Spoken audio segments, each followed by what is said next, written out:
من داخل الوقفة الاحتجاجية التي نظمها أهالي حي ركن الدين الجريح مطالبة بمعرفة مصير أولادهم وأبنائهم بالمعتقلات والشهداء منهم. نقدم لكم الوقفة الاحتجاجية.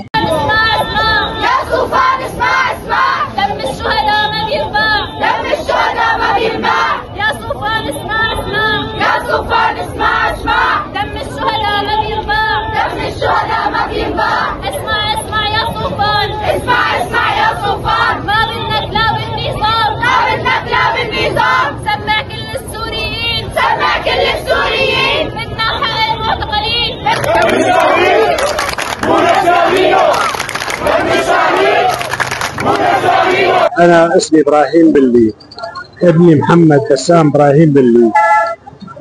أخذوه كان عمره 17 سنة، أخذوه ب 2/5/2012.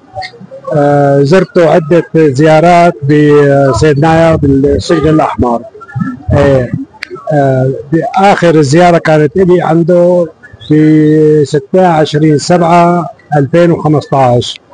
ب7/8 بعد 11 يوم تمام اجانا خبر انه الولد راح.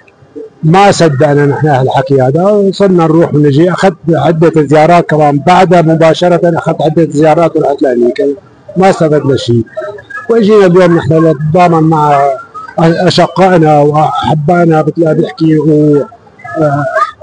وبناتنا وابنائنا يلي راحوا مثل بيحكي عم نسأل عليهم. انا بدي اعرف انه مصير ابني شو وين هو، تحت الانقاض باي مكان حاطينه، وين راح، وين اجى مثل بيحكي. لهلا ما عنا اي خبر عنه للولد.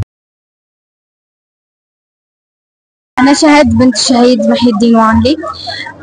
نحن انحرمنا من أبهاتنا طول هالسنين، وانحرمنا منهم هن عايشين، فمو معقول كمان ننحرم منهم هن ميتين. نحن ما بنعرف عنهم أي شيء غير إنه هن ميتين. بنت الشهيد أنجي صبري وعنلي طالب قبر أبي. وين قبر أبي؟ بدي إياه، وين هويته؟ كله اختفى، يعني مو معقول. والشبيحة صاروا مع الثوار. من أمام النصب التذكاري لشهداء حي الأكراد، كنا معكم نحن المكتب الإعلامي لحي ركن الدين.